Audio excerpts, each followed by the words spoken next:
So I want to talk with you about the economy today because this is what really matters to Americans. As the story is, many Americans can't buy homes, get jobs, or move in this stuck economy, right? You just feel like you can't go anywhere. You can't buy a home, can't get a job, you can't move. And if you ask Trump, how are things going? He always says the same thing. Oh, we're winning, right? It's so much winning. Everything's cheap. He talks about $2 gas, how cheap things are at the store.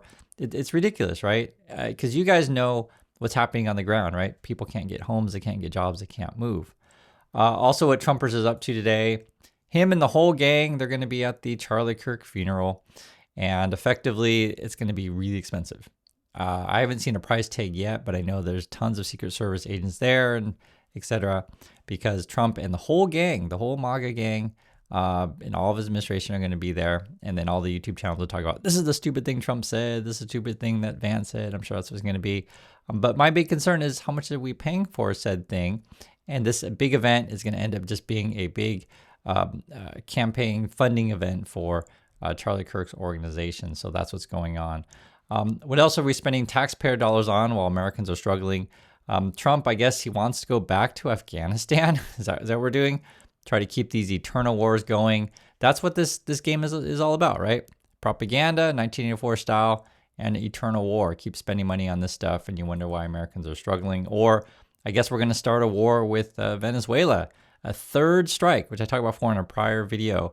Or something like this where USA keeps spending money to protect Israel, but other countries are starting to like, hey, wait, let's do something else. You have actually UK, Australia, and Canada now calling for peace and a two-state solution in the Middle East. So right now, the USA isn't on board with that, but there'll be more international pressure for this stuff. And the reason why, again, bring this up is because Americans are struggling at home. And instead of focusing on things that Americans really need help with, Trumpers is, again, at the funeral, spending tons of money on that, and also getting us involved in a bunch of foreign conflicts. You could literally see it, what's happening. So what does this say? And so I want to go over you. I think it's important. It says a mix of high borrowing costs, okay, dwindling job openings, and growing economic and political uncertainty have left U.S. households at a standstill, with many Americans saying they feel unable to buy new homes, take new jobs, or move to new cities. And this is really tough because I write about this stuff in my book. I talk about it with you all the time on the channel. One of the best ways to improve your life is to go somewhere where there's opportunity, because there's always going to be a job in USA, right? But the USA is 50 states. It's spread out, and some cities are going to be way more opportunity than others. But if you make this system where it's really tough for people to move, and it's literally saying it right here, it's then hard for people to take advantage of said opportunities.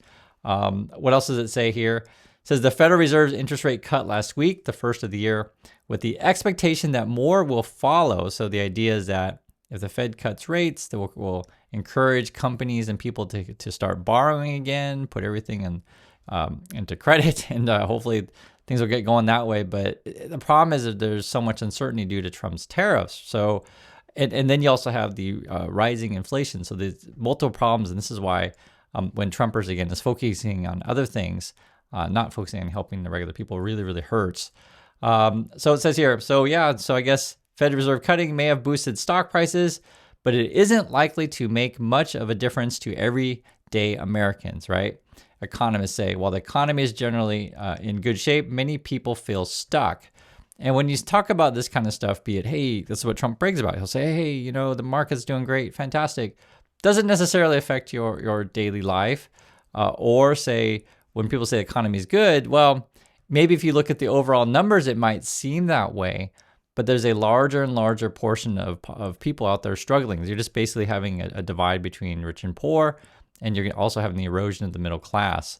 Stuff we don't talk about enough. Again, if you watch most channels, they're going to talk about who went to the funeral, what stupid things did they say at the funeral, and Trump will say, oh, there's all the wars we need to get involved with. And then people wonder, gee, why don't we have enough money for people at home?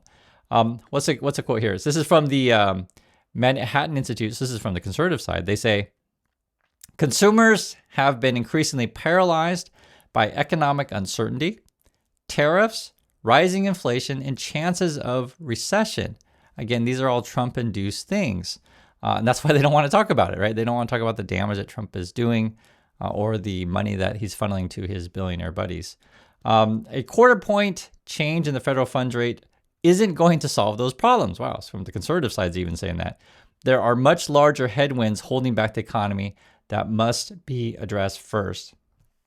Okay, what does it say then? Monthly home sales have recently bottomed out, reaching lows last seen after the Great Recession in the 2000s. And I keep hearing this every time I check on the housing market is some people are stuck because they bought a house overpaid and then they can't sell it for what they paid for it, right? So they kind of feel stuck there. Or some people got mortgages with very low interest rates, like 2%, something like that.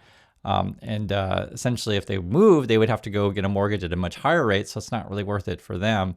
And also when you look around the prices, everything, you're just like, okay, I'm just gonna hold that. And then if you do move to another place, you may have high insurance costs. There's any number of reasons, and so when people don't move around so much, there's less openings out there. It's just a stuck economy, a stuck housing market, right? Also says Americans aren't leaving their jobs or getting new ones. And I keep hearing that. There's not necessarily mass firings quite yet, but then there's no one hiring, right? Hiring has stalled considerably this year, with employers adding 88,000 jobs in the past 3 months. It's not that many. Roughly 1/3 of last summer's count, so we're much lower than we were before.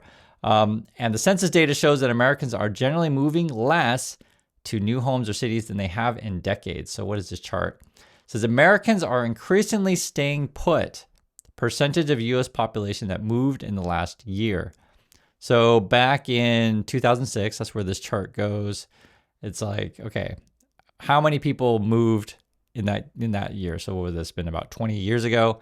So what, 16, 17%, right? 20 years ago, people would have moved because normally what you're thinking is, hey, I got a new job promotion, I got a new job opportunity. And then people start moving around, right? Like a kid, just for example, kid graduates from college, takes a new job, they move over there, so there's opportunity. And then the job that they're replacing, maybe the person that they replace, there's the two options. Like one would be that person got an upgrade in their job and they decided to move, or they could retire because what, things are going to be okay, right? I saved up enough money, I can move on with my life, go into a different section, you could say, or stage. That's a better way to put it. Because the opposite would be, let's say you're a worker, you're 65, something like that, just for example, and you're looking around the economy and you're like, well, 65, I'm going to be reaching 70. I'd like to quit my job, but prices keep going up and there's just no way I can afford things. So I'm staying put. And then that means, say, the middle manager's like, well, there's no promotion for me because the person above me is not quitting. And then that rolls down to the younger person coming out of college thinking, wow, now no one's quitting. There's no openings for me and no one's hiring. So this is how, there's less opportunity out there. And then you see it, and there's different ways you measure it, but this is a good way to measure how many people are moving around in any given year. And I've actually seen data on this stuff before because there's different ways to look at it. It's like move within your state, move within your county, right? Move across state lines. Where are the opportunities? And basically what it boils down to, there's just less people moving. What else does it say? It says, for Americans who have locked in low mortgage rates, we just talked about this one, and are happy in their jobs, economic inertia may not be a problem. But for many others, including recent graduates and the unemployed, the lack of opportunities is making it difficult to find a foothold in this economy. And then the other number you want to track when you talk about this stuff, and it's also going up, is how long does it take for someone to find a job, right? So there's how many people are unemployed, and then how long does it take? The numbers that I see is could be average, could be 6-7 months, that kind of thing.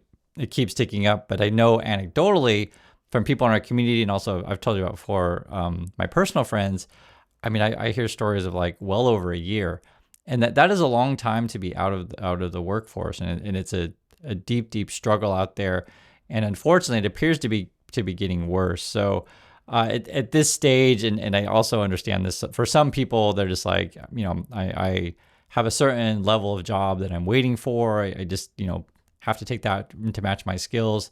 And then it becomes a challenge because, eventually you need to just take anything. I'm just telling you the truth.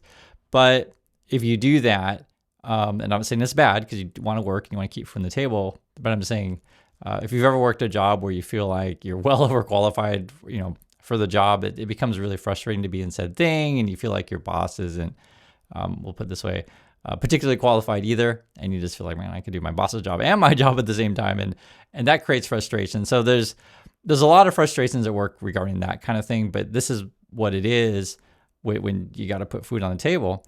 And then whenever you flip on the news, you have like Trump and all his billionaire buddies celebrating that we're going to have AI do the work of people. And for me, this kind of stuff is completely unsustainable. I mean, you put all this stuff together, I just think people are, actually there's an index out there. It's not, they don't call it the unhappiest index, but it's something to that effect.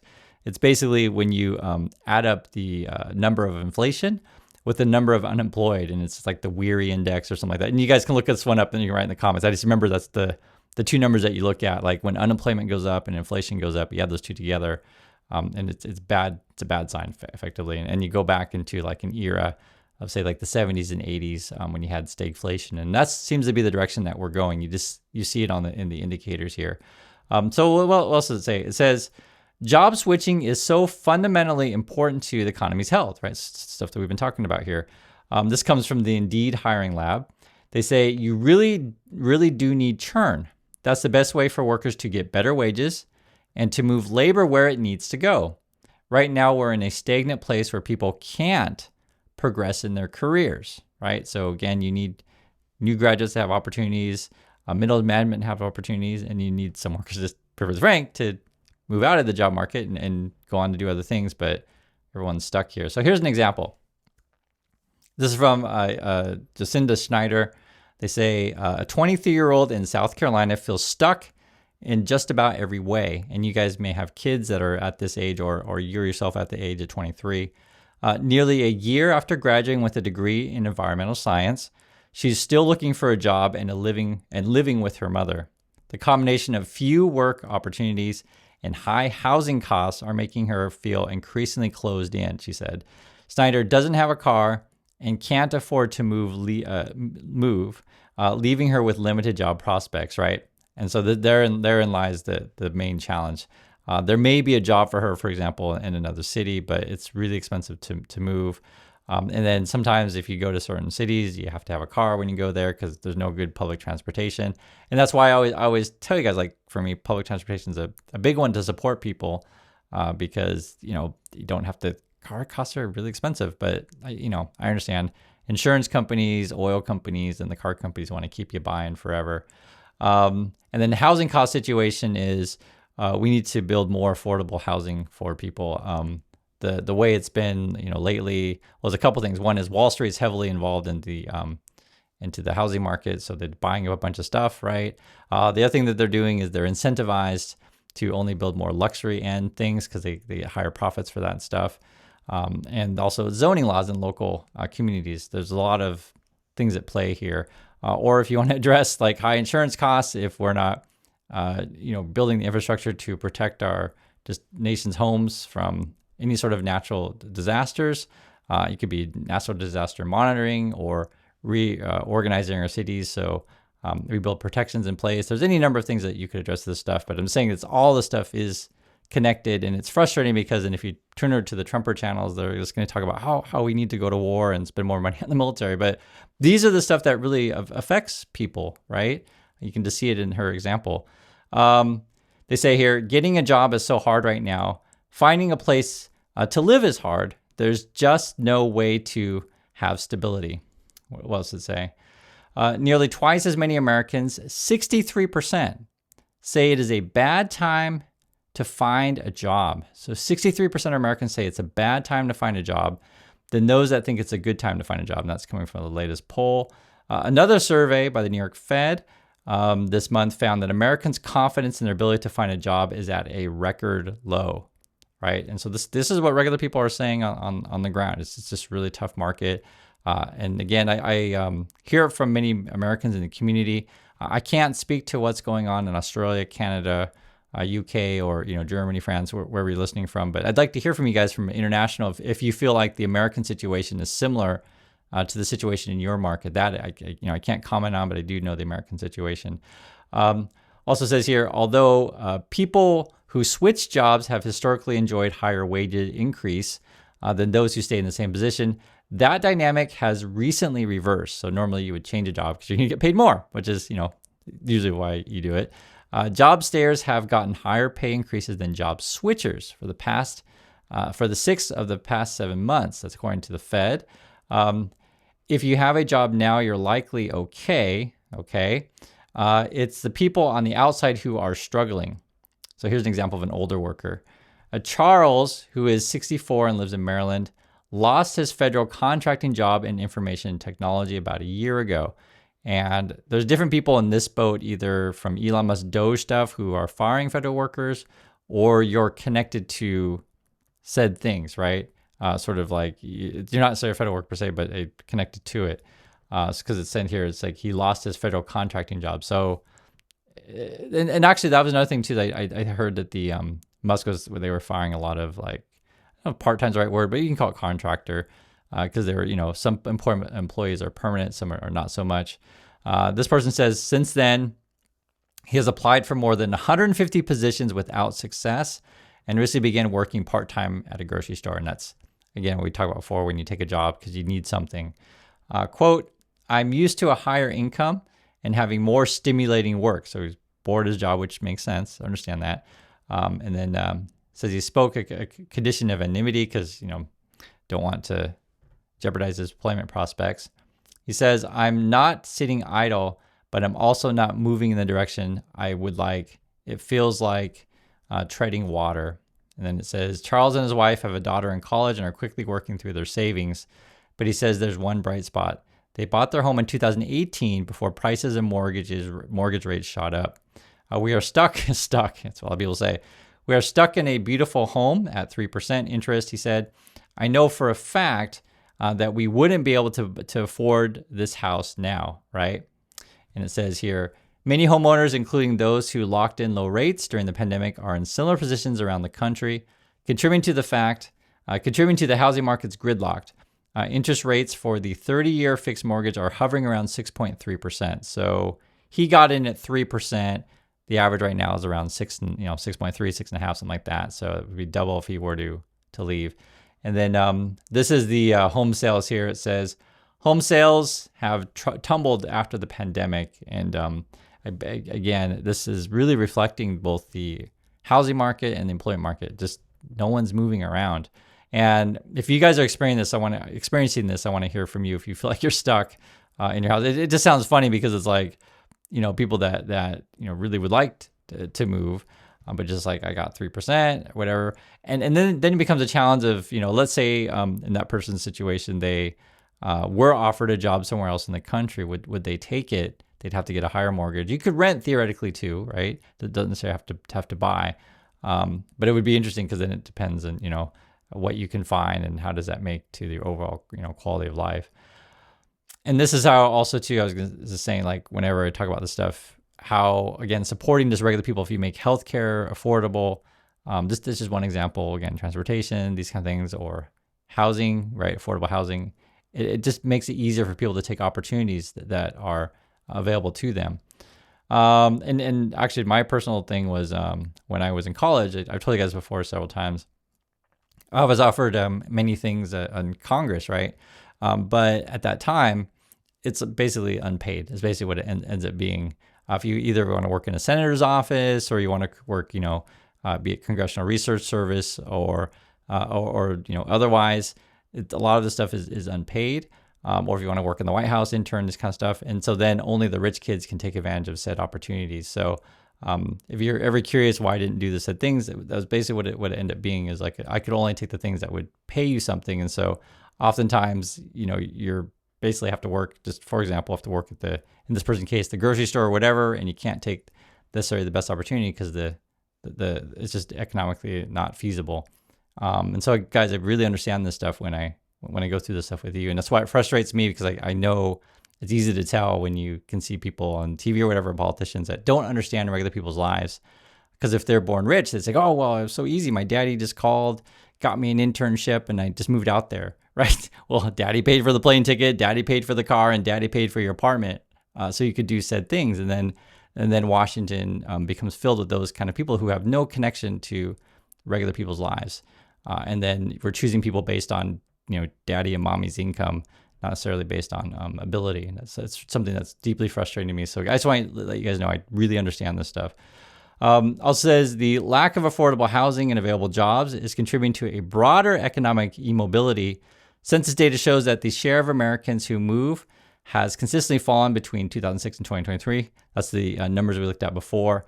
And then the White House is going to tell you otherwise. So what does the Trumpers say? They say here, the White House has maintained the economy's pockets of stagnation are a temporary blip before the Trump administration policies results in plentiful jobs and rock bottom interest rates. So I guess they're all going to say that we're absolutely fantastic. So this is another quote from a person that says, I don't want to spend any money at all on anything that's not necessary right now. And this person's 54. We are, as a couple, are doing pretty okay. My husband makes decent money, but what if he loses his job? Nobody is hiring. We can't afford to move. It's like we're just waiting to see how things turn out. So I just wanted to go over this stuff with you guys. Again, don't get distracted by the funeral or all the countless wars that Trump wants to do. We really should be talking about the economy and how Americans are struggling. So that's my thoughts on this. I'd like to hear yours, and especially for people also too outside the U.S. market. I want to see if it sounds like a similar situation. And I'll catch y'all in the next video.